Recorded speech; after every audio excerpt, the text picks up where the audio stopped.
Minutos de reflexión. Hoy en la mañana tuve la oportunidad de escuchar a una experta en un tema muy sensible: lenguaje incluyente. Quienes somos docentes y hemos tratado de entender el contexto de lo inclusivo en el lenguaje y tratar de ir más allá de si es adecuado o no adecuado, si está permitido por una academia de la lengua o no, ir hacia la persona y hacia el individuo que exige estas connotaciones del lenguaje. Y por supuesto, la respuesta es siempre buscar que el ambiente que yo genere como docente sea el adecuado. Sin embargo, me ha costado en lo personal utilizar expresiones como elle o le. Y también utilizar este doble lenguaje al referirnos a los géneros, es decir, compañeros, compañeras, para generalizar cuando me dirijo a un grupo. Es una reeducación de mi parte, pero también creo que la otra parte debería comprender que el lenguaje no sienta sus bases, como los humanos, en la discriminación, y tampoco es intencional el linearse a un género o al otro. Pero esa no es la discusión aquí. La discusión es la respuesta a una pregunta que le hice al especialista, que por cierto es la doctora Cecilia Liot, especialista en estos temas. Le hacía la pregunta sobre hasta dónde es el límite del lenguaje incluyente. Y lo hacía con la intención de connotar que como docentes, como responsables de un vocabulario adecuado en un salón de clase o de la transmisión de información en un salón de clase, es importante también estar respaldado con las formas y las expresiones en las que uno se conduce en un salón de clase. Y por lo tanto, expresiones como, fíjense, cuestionaba: apreciados estudiantes, apreciados colegas, estimados colegas, es decir, estos calificativos o inclusive los diminutivos, ¿verdad?, para dirigirse a una persona, también pueden connotar agresión y una falta de comprensión de esta sensibilidad del lenguaje. Pero bueno, eso empieza uno a entender y a comprender, aunque la intención nunca es, por supuesto, la ofensa. ¿Qué hacer entonces para ir comprendiendo el lenguaje incluyente? Primero, entender, y esta es mi postura, entender que la mejor manera de utilizar el lenguaje es el apropiado, el establecido, el correcto.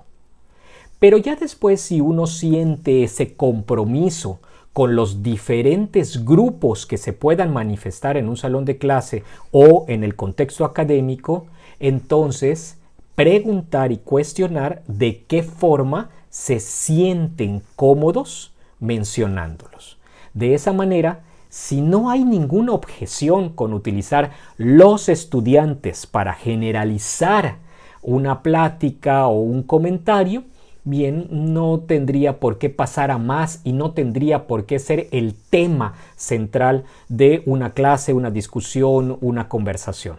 Pero si hay alguien que expone de cierta manera que se siente minimizado o no incluido en esta conversación, pues bueno, hacer un esfuerzo, en un primer instancia, un esfuerzo por hacerlo sentir o hacerla sentir cómoda. A mí en lo particular me gusta la generalización que permite el lenguaje. Es decir, cuando yo digo todos los estudiantes, pues me estoy refiriendo a todos independientemente del género o de la postura que tienen referente a su ideología. Y no veo y no tengo la intención de una falta de respeto. Si alguien me hiciera una observación por demás que le gustaría una connotación específica y no tengo problemas con eso, es decir, no afecta también al colectivo, también no tendría problemas por hacerlo. Uno empieza a reeducarse y también los demás tendrían que empezar a reeducarse. Pero aquí sí es importante aclarar y recalcar que el propio lenguaje no es agresivo y no es, la connotación él para, o los géneros en sí no son propiamente una connotación excluyente. ¿No? El lenguaje no es excluyente por naturaleza, es el lenguaje, no tiene estas características de intención como los seres humanos, ¿no? Entonces, sí hay que empezar a utilizar el lenguaje incluyente, sí, cuando sobre todo dentro de un grupo alguien nos los denota y a nosotros no nos cuesta trabajo esto, no hay una confrontación con el resto del grupo.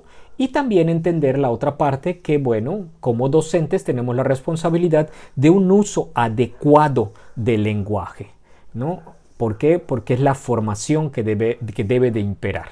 Entonces, la respuesta fue interesante. Es decir, la respuesta fue, si no hay nadie excluido del lenguaje que uno utiliza de manera formal, porque así lo connota una academia o un